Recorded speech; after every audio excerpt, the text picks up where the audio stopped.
एक बार की बात है, एक छोटे से गांव में, जो कि एक आश्चर्यजनक जंगल में स्थित था, एक छोटा सा लड़का राहुल रहता था। राहुल एक साधारण लड़का था, जिसे खिलौने बनाने और चित्र बनाने का बहुत शौक था। राहुल की दादी ने उसे उसके 10वें जन्मदिन पर एक जादुई पेंसिल दी थी। वह कहती थी कि यह पेंसिल किसी भी चीज को जीवंत बना सकती है। राहुल ने उसे बड़े ही उत्साह से स्वीकार किया, लेकिन उसने कभी सोचा नहीं था कि यह पेंसिल वास्तव में जादुई हो सकती है। एक दिन जब राहुल अपने गांव के पास के जंगल में बैठा था और चित्र बना रहा था, तो उसकी आंखों के सामने एक चमकती दिखाई दी।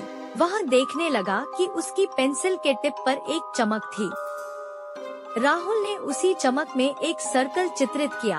तभी उसे एक अद्भुत बात देखने को मिली। उस सर्कल के अंदर कुछ दिखाई दे रहा था। वह देखा कि सर्कल के अंदर कुछ रंगीन पशु पक्षी और फूल खिल रहे थे। राहुल के मुंह से आवाज निकली, यह कैसे हो सकता है? वह फिर से चित्रित करने लगा और फिर एक छोटा सा मंदिर की तरह दिखाई दिया। राहुल हैरान था, लेकिन उसने उस मंदिर में प्रवेश किया। वहाँ उसने अपने साथ अनेक जादुई और चमत्कारिक चीजें देखी। उसने एक जादुई झूला पर झूला, एक मानवरूपी पशु को देखा और एक जादुई कुआं के पास सफर किया।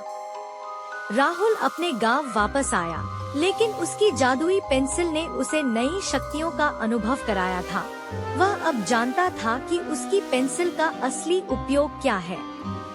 राहुल और उसकी जादुई पेंसिल के साथ उसने एक रोमांचक यात्रा पर निकला।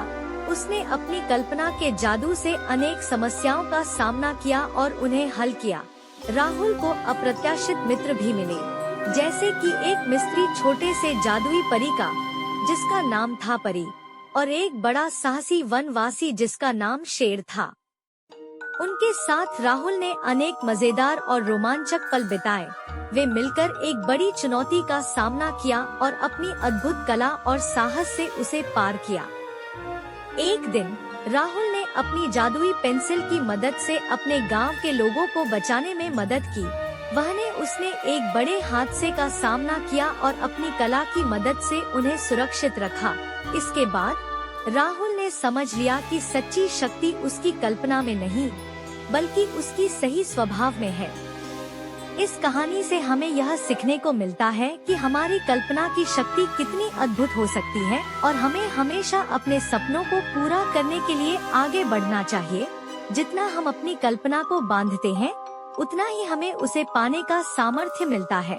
और जब हम अपने सपनों की प्राप्ति में सफल होते हैं, तो हमें अपनी क्षमताओं और अपनी महत्वाकांक्षा के प्रति आत्मविश्वास होता है। राहुल की कहानी हमें यह याद दिलाती है कि हमें अपने सपनों का पीछा करना नहीं छोड़ना चाहिए, क्योंकि हर सपना हकीकत में बदल सकता है।